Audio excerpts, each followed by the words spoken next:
அதுல வேற ஒன்னோட ஒன்னு அடிச்சுக்கிறாங்க, வேற செம்ம சண்டை நடக்குது.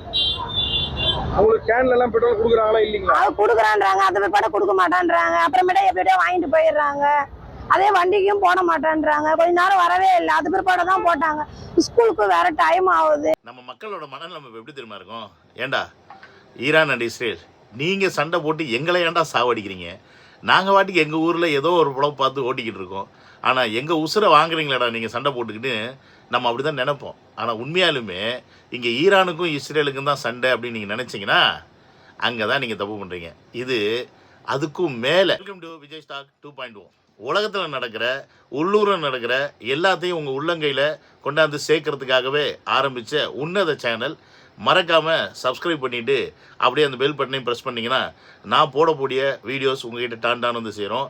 என்னுடைய கருத்துக்கள் உங்களுக்கு பிடிச்சிருந்துச்சி அப்படின்னா ஒரு லைக் பட்டனை தட்டி விட்டுட்டு அப்படியே கமெண்ட்டையும் போட்டு விட்டீங்கன்னு வச்சிங்களேன், இந்த சேனல் எல்லாருக்கும் போய் ரீச் ஆகும். அதுக்கு நீங்கள் எனக்கு சப்போர்ட் பண்ணுங்கள்.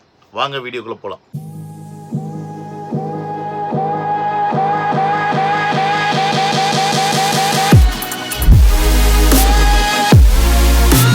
நம்ம மோடிஜி இருக்கிறாரு பேருமா, மோடிஜி அவர் ஒரு விஷயத்தை வந்து ஒரு மீட்டிங்கில் பேசியிருக்காரு.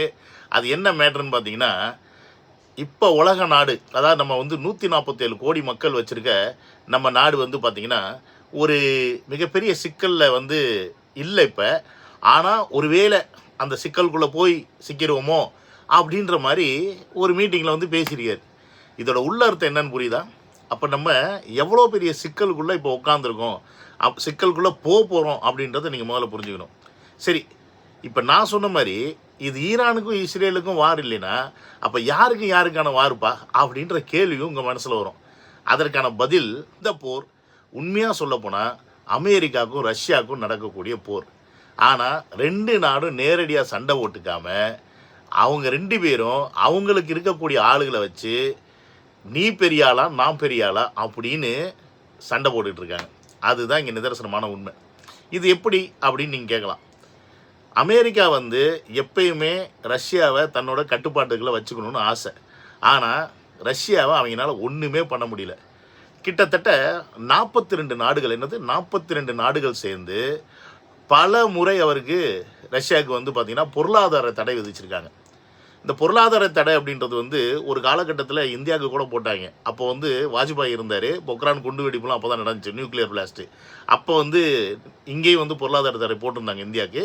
அதுக்கப்புறமா அதை வந்து நிவர்த்தி பண்ணிட்டாங்கன்னு வச்சிங்களேன். ஆனால் இந்தியாவுக்கு இந்தியா அப்போ கண்ட்ரோலில் போச்சான்னு கேட்டிங்கன்னா கண்ட்ரோலில் போகல. நீ என்னடா அப்படின்ற மாதிரி தான் இந்தியாக்காரன் இருந்தாங்க. அப்போ இங்கே ரஷ்யாவுக்கும் அதே மாதிரி பொருளாதார தடை அப்படின்னும் போது அவங்க நாட்டுக்கு பல சப்ளைஸ் போகாது, அவங்க நாட்டில் இருந்து எந்த சப்ளைஸும் யாரும் வாங்க மாட்டாங்க. இப்படி பல விஷயங்கள் இருக்கும். அவங்களுடைய நாட்டை வந்து பொருளாதாரத்தில் பின்தங்கிறதுக்கான வேலையை செய்வாங்க. இதை 42 நாடுகள் சேர்ந்து பல முறை ரஷ்யாவுக்கு போட்டும் இப்போ வரைக்கும் ரஷ்யாவை அவங்களால அசைக்க முடியல, ஆட்ட முடியல. ஏன்னு கேட்டிங்கன்னா ரஷ்யாவில் எண்ணெய் வளம் அந்த அளவுக்கு. ரஷ்யா கிட்ட இருக்க எண்ணெய் வளத்தை விட நம்ம கிட்ட, அதாவது அமெரிக்கா நம்ம கிட்ட எண்ணெய் வளம் அதிகமாக வந்துருச்சு அப்படின்னா நம்ம நாட்டில் வேலையே பார்க்க வேண்டாம், நீங்கள் வீட்டில் உட்காந்துக்கிட்டே கோடீஸ்வரன் ஆகிடலாம் அப்படின்னு ரீசெண்டாக நம்ம ட்ரம்ப் வந்து இஷ்டத்துக்கு அடிச்சு விட்டுக்கிறாரு. ஆனால் இப்போ அவரே வந்து அள்ளு கலண்டு போய் உட்காந்துருக்காரு. சிச்சுவேஷனை பார்த்து, ஆகா நம்ம நினைக்கிற மாதிரி போகலையே, நம்ம போட்ட திட்டங்கள்லாம் தவிடுபடி ஆயிடுச்சு, ரஷ்யா நம்ம கண்ட்ரோலில் வர்ற மாதிரி தெரியலையே அப்படின்னு மண்டை குழம்பி உட்காந்துருக்காரு. அதுக்கு என்ன காரணம்னு பார்த்தீங்கன்னா ரஷ்யா எடுத்த மிகப்பெரிய மூவ். ரஷ்யா என்ன பண்ணிச்சு, பொருளாதார தடை நீ போடு, என்ன வேணால் பண்ணு அப்படின்னு சொல்லிட்டு பிரச்சனை கிடையாது, இருந்தாலும் நான் வந்து உனக்கு ஆயிலெலாம் சப்ளை பண்ணுறேன்னு சொல்லிட்டு ரஷ்யாவோட மேஜர் சப்ளை பார்த்தீங்கன்னா மேற்கத்திய நாடுகள், அதாவது ஐரோப்பா கண்ட்ரி, அந்த கண்ட்ரிக்கு தான் அவங்க வந்து பைப்லைன் மூலிமா அவங்களுடைய ஆயில் ஃபுல்லாக சப்ளை பண்ணிகிட்ருக்காங்க. இப்போ இவங்க யார், அமெரிக்கா என்ன சொல்லுதுன்னா, நான் உனக்கு ஆயில் சப்ளை பண்ணுறேன், என்கிட்ட அவ்வளோ ஆயில் இருக்குது, இப்போ தான் வெனிசுலா வேறு நான் பிடிச்சிட்டு வந்திருக்கேன், அங்கே இருக்க ஆயிலும் நமக்கு தான், அரபு உலகத்தில் இருக்கிற ஆயிலும் நமக்கு தான், இப்படி எல்லா ஆயிலும் என் கையில் இருக்கும்போது நீ ஏன் அவங்ககிட்ட போய் கையேந்துற அப்படின்னு சொல்லி யாரை, இந்த நேட்டோ நாடுகள்லாம் இருக்குது பார்த்தீங்களா, யூரோப் நாடுகள், இவங்களெல்லாம் மூளைச்சலவை செஞ்சுக்கிட்டு இருக்காங்க. இந்த நேரம் பார்த்து இந்த போர்னால் சப்ளைஸ் எல்லா இடத்துலையுமே அடி வாங்குது. நான் நேற்றே சொன்ன மாதிரி அந்த ஸ்ட்ரைட் ஆஃப் ஹார்மோன்ஸ் மூலியமாக தான் கிட்டத்தட்ட ஒரு 20% ஆயில் வந்து இந்த உலகத்துக்கே சப்ளை ஆகிட்டு இருக்கு. அப்படி இருக்கும்போது அந்த ஹார்மோன்ஸை ஆல்ரெடி ஈரான் மூடிட்டாங்க. இப்போ அது மட்டும் இல்லாமல் நீங்கள் இன்னும் கொஞ்சம் என்கிட்ட ஸ்ட்ராங்காக இறங்குனீங்கன்னா நான் இன்னும் 2 ஏரியா இருக்குது, ரெட் சி, அதுக்கப்புறம் பார்த்தீங்கன்னா ஒரு அதே மாதிரி இன்னொரு மாதிரி பாதை இருக்குது, அந்த பாதையை நாங்கள் வந்து அடிப்போம், இல்லை அந்த பாதையை நாங்கள் அடைப்போம் அப்படின்னு ஒரு செக்கு வந்து ஈரான் வைக்குது. இப்போ இதை வைக்கும்போது ஆட்டோமேட்டிக்காக ஆயில் தட்டுப்பாடு அப்படின்றது ஒட்டுமொத்த உலகத்தையும் இங்கே வந்து போட்டு தாக்குது. பட் 2022லேயே இந்த ஆயிலை பற்றி ரிசர்ச் பண்ணுற, இல்லை ஆயிலில் இன்வெஸ்ட் பண்ணுற பொருளாதார மேதைகள்லாம் மிகப்பெரிய லெவலில் ஆயில் விலை ஏறுறதுக்கான வாய்ப்புகள் வரப்போகிற காலங்களில் இருக்குது அப்படின்றத 2022லேயே கணிச்சிட்டாங்க. அப்போ 2022லேருந்து உங்களுக்கு தெரியுது என்ன மாதிரி விஷயங்கள்லாம் நடந்துக்கிட்டு இருக்குது. ஏன்னா கடந்த 2 வருஷமாக அவங்க 3 வருஷமாக பார்த்தீங்கன்னா பாலஸ்தீன் காசாவை வந்து இஸ்ரேல் அட்டாக் பண்ணிட்டு இருந்தாங்க. அது ஈரானுக்கு வர்றாங்க. போன வருஷம் ஈரான் அட்டாக் பண்ணவங்க 1 வருஷம் கேப் விட்டு இப்போ திருப்பி மேஜராக அட்டாக் பண்ணுறாங்க. அப்போ இந்த ஈரானை எதுக்கு அட்டாக் பண்ணுறாங்க அப்படின்னு பார்த்தீங்கன்னா ஈரானில் இருக்கக்கூடிய ஆயில் எடுக்கணும் அப்படின்றதுக்கு அட்டாக் பண்ணுறாங்க. அப்போ இன்றைக்கி ஆயில் விலை எவ்வளோவில் இருக்குன்னு பார்த்தீங்கன்னா டாலர் $100 மேலே போயிட்டுருக்கு ஒரு பேரல். அப்போ இது $200 தொடர வரைக்கும் நாங்கள் உங்களை விடமாட்டோம் அப்படின்னு ஈரான் சொன்னதான் நேரத்தே நான் உங்கள்கிட்ட சொன்னேன். $100 நம்ம இங்கே என்ன பண்ணுறோம், பெட்ரோல் பங்கில் போய் நின்று கேனை தூக்கிட்டு நிற்கிறோம், விலை ஏறிச்சுன்னா என்ன பண்ணுறது அப்படின்னு. $200 பேரல்னால் நீங்கள் நல்லா யோசிச்சுக்கோங்க. நம்ம இன்றைக்கி 1 லிட்டர் பெட்ரோல் $100 நாட்டில் வாங்குகிறோம்னா கண்டிப்பாக அந்த லிட்டர் அந்த பெட்ரோல் வந்து $150 ஆகும். $150 பெட்ரோல் ஆச்சுன்னா ஒட்டுமொத்த விலைவாசியும் ஏறும். ஒட்டுமொத்த விலைவாசியும் ஏறிச்சுன்னா இன்றைக்கி $15,000 சம்பாதிக்கிறவன் குடும்பம் நடத்துகிறான்னா சத்தியமாக அவனால் அந்த குடும்பத்தை நடத்த முடியாது. அவனுக்கு 30,000 இருந்தால் தான் அந்த குடும்பத்தை அட்லீஸ்ட் இப்படி நடத்தி கொண்டு போக முடியும். அப்போ மிகப்பெரிய ஒரு பொருளாதார சிக்கல் வலைக்குள்ளே இந்த உலக நாடுகள் போயிட்டுருக்கு அப்படின்றது தான் நிதர்சனமான உண்மை. இதில் ரஷ்யாவுக்கு தான் இப்போ லாட்ரி அடிச்சிருக்குன்னு சொல்லலாம். அது எப்படின்னு பார்க்குறீங்களா? இங்கே ரஷ்யா என்ன சொல்கிறாரு, எப்பா நீங்கள் வந்து ஒன்று பண்ணுங்கள், ஏசியா நாடுகள் எல்லாம் என்கிட்ட வாங்குங்க, நான் உங்களுக்கு ஆயில் தரேன். நீங்கள் எதுக்கு அங்கே இங்கேயும் வாங்கிட்டு இருக்கீங்க? நான் வந்து மேற்கத்திய நாடுகள் தானே தரேன். அவனுக்கு எவ்வளோ கொடுத்தாலும் அவன் என்ன பண்ணுறான், எனக்கு பொருளாதார தடை போடுறான், என்னை வந்து அமுக்க பார்க்குறான், நான் அவனுக்கு நிறுத்திடுறேன், நீங்கள் வாங்கிக்கிங்க என்கிட்ட அப்படின்னு ஒரு ஆஃபர் விட்றாப்புல. ஸோ இந்த ஆஃபர் பிரகாரம் ரஷ்யா கிட்டேருந்து வாங்க முற்பட்டால் அனைத்து நாடுகளும் ரஷ்யா கிட்டேருந்து என்ன வாங்குச்சுன்னா ரஷ்யாவுடைய லாபம் மட்டும் கிட்டத்தட்ட ஒரு மாதத்தில் $6 பில்லியன், என்னது $6 பில்லியன் ஏறும் ஒரே மாதத்தில். $600 கோடி வந்து ரஷ்யாவுக்கு லாபமாக போகும். அப்போ இது எவ்வளோ பெரிய செக்கு ட்ரம்ப்புக்கு அப்படின்றத நீங்கள் புரிஞ்சுக்கணும். ஸோ ட்ரம்ப் ஒரு கணக்கு போட்டாப்புல இங்கே எப்படியாவது அடித்து நம்ம எடுத்துடலான்னு, பேராசை பெருநஷ்டம். ஆனால் புத்தின் ஒரு கணக்கு போடுறாப்புல, நீ எப்படி வேணா வாடி, நான் அதுக்கு ஒரு செக் வைக்கிறேன் பாரு உனக்கு, அவர் ஒரு கணக்கு போடுறாப்புல.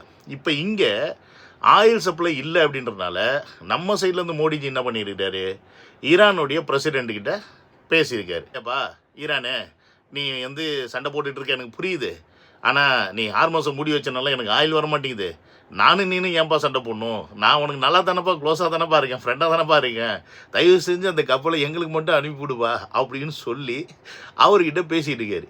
இது ஈரானியன் பிரசிடென்ட் கேட்டுட்டு அனுப்பிவிடுவாங்களாம் மாட்டாங்களாம் தெரியல. அதே மாதிரி கிட்டத்தட்ட ஒரு 600 பேருக்கு மேலே ஈரானியில் இந்தியர்கள் மாட்டிகிட்டு இருக்காங்க, அவங்களே வந்து கொண்டு வரணும் சேஃபாக. இப்படி பல சிக்கல்லாம் இருக்குது. ஸோ இதே நேரத்தில் அமெரிக்கா என்ன சொல்லுது, இப்போ ஆயில் தட்டுப்பாடு இருக்கனால நீங்கள் என்ன பண்ணுங்கள், ஒரு மாதத்துக்கு நீங்கள் வந்து எங்கே வாங்குறீங்களோ வாங்கிக்கிங்க அப்படின்னு இந்தியாக்கிட்டே சொல்லுது. அதாவது பார்த்துக்குங்க, இந்தியாவுக்கு பர்மிஷன் கொடுக்குது யார், ட்ரம்ப் வந்து இந்தியாவுக்கு பர்மிஷன் கொடுக்குது. இந்தியாவுடைய நிலைமை அந்த லட்சத்தில் இருக்குது. இவ்வளோ கேவலமாக்கி வச்சுருக்கேனே, அவன்கிட்ட போய் பர்மிஷன்லாம் கேட்டுக்கிட்டு அவன் ஒரு ஆளா அப்படின்னு எனக்கு நினைக்க வேண்டாமா? அந்த அளவுக்கு நம்ம இருந்தோம் ஒரு காலகட்டத்தில். ஆனால் மோடிஜி நீங்கள் என்ன பண்ணீங்க, அவன்கிட்ட போய் சரண்டர் ஆகிட்டீங்க. இப்போ பாருங்கள், அவன் பர்மிஷன் கொடுக்குறான், என்னால் ஆயில் தர முடியாது, நீ வெளில வாங்கிக்கன்னு. இந்த இழவுக்கு தான் நம்ம எப்பயுமே உண்மையாக இருக்கணுன்றது.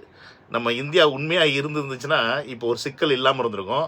ஆனால் நம்ம மோடிஜி பண்ண வேலை இப்போ மிகப்பெரிய சிக்கலில் மாட்டிகிட்ருக்கோம். என்னன்னு பார்க்குறீங்களா, ரஷ்யாவுக்கும் நமக்கும் பார்த்தீங்கன்னா மிக க்ளோஸ் ரிலேஷன், அண்ணன் தம்பி மாதிரி ஒரு ஃப்ரெண்ட்ஷிப் மாதிரி ஒரு ரோலில் ஜாலியாக இருந்தோம். அப்படி தான் இருந்துச்சு.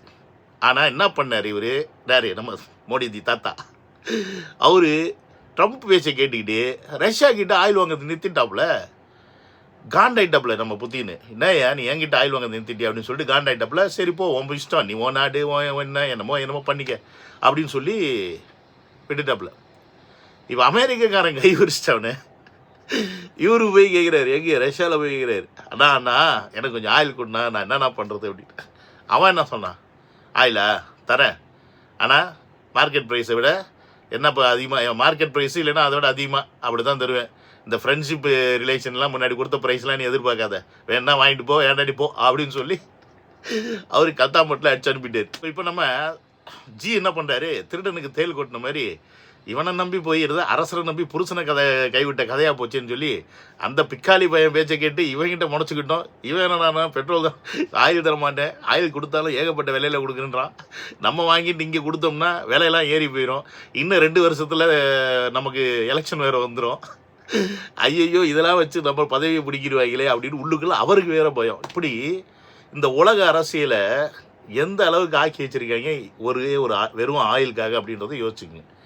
அப்போ இங்கே உண்மையாலுமே இங்கே ஆயிலுக்காக இப்போ அடிச்சுக்கிறது யாருன்னா ரஷ்யாவா அமெரிக்காவா, நானா நீயா, என் பேச்சை நீ கேளு அப்படின்றது ட்ரம்ப் சொல்கிறது. பட நான் உன் பேச்செல்லாம் கேட்க முடியாது, நாங்கள் ஏசியாவில் மிகப்பெரிய கெத்து, நான் எப்படியோ அப்படி தான் அப்படின்னு புட்டின்னு இருக்காப்புல. இந்த பக்கம் மேஜராக ஒருத்தர் ரொம்ப சைலண்ட்டாகவே இருக்கிறார். யார் தெரியுமா அவர் தான் நம்ம சீனாக்காரர். அவர் எல்லாத்தையும் வேடிக்கை பாட்டுன்னு பொறுமையாக காத்துன்னு இருக்காரு. ஏன்னா இஷ்டத்துக்கு தங்கத்தை வாங்கி குவிச்சு வச்சுக்கிறாரு, என்னைக்கு அதெல்லாம் எடுத்து யூஸ் பண்ண போகிறான்னு தெரில. அவர் ஒரு சைடு அப்படி. நம்ம ஊரில் மக்கள் நீங்கள் என்ன பண்ணுறீங்க, ஏதாவது ஒன்றுனா உடனே பதறி அடிச்சுக்கிட்டு போயிட்டு எல்லாத்தையும் வாங்கி நமக்கு வேணும் நமக்கு வேணும் நமக்கு வேணும்னு பதுக்கிக்கிறீங்க. எல்லாருக்கும் வேணும்னு நினைங்க. நீ மட்டும் வீட்டில் போய் வாங்கிட்டு 5 லிட்டரு 10 லிட்டரு 50 லிட்டருன்னு வச்சிங்கன்னு வச்சுக்கிங்க, அது என்ன குடிக்கிற தண்ணியா பெட்ரோலியா? ஏதாவது லைட்டாக தீஹி பற்றிக்கிச்சுன்னு வச்சுக்கிங்க, புசுக்கு புசுக்கு புசுக்குன்னு அங்கேருந்து வெடிக்கும். பெட்ரோலை மட்டுமா பற்றிக்கிறாங்க, பிக்காலி பையில் எல்பிஜி கேஸ் ஸ்டவ்வையும் பற்றிக்கிறாங்க. டேய் கொஞ்சோண்டு ஸ்பார்க் ஃபயர் போதும்டா, மொத்தமாக காலி ஆயிடுவீங்க. ஸோ அவங்களாவது குண்டு போட்டு அவங்க நாட்டை அடிச்சுக்கிறாங்க, நீங்கள் உங்களுக்கே குண்டை போட்டுக்கிறதுக்கு வேட்டிக்கில் என்னது ஓனானை பிடிச்சி வேலியில் போகிற வேணானை பிடிச்சி வேட்டிக்கில் விட்ட கதையா?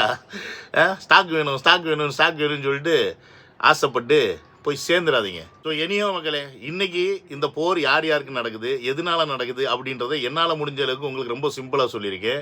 இனி இந்த போர் எப்படி போகுது, ஈரானும் அமெரிக்காவும் இஸ்ரேலும் இந்த போரை நிறுத்துவாங்களா இல்லை நிறுத்த மாட்டாங்களா?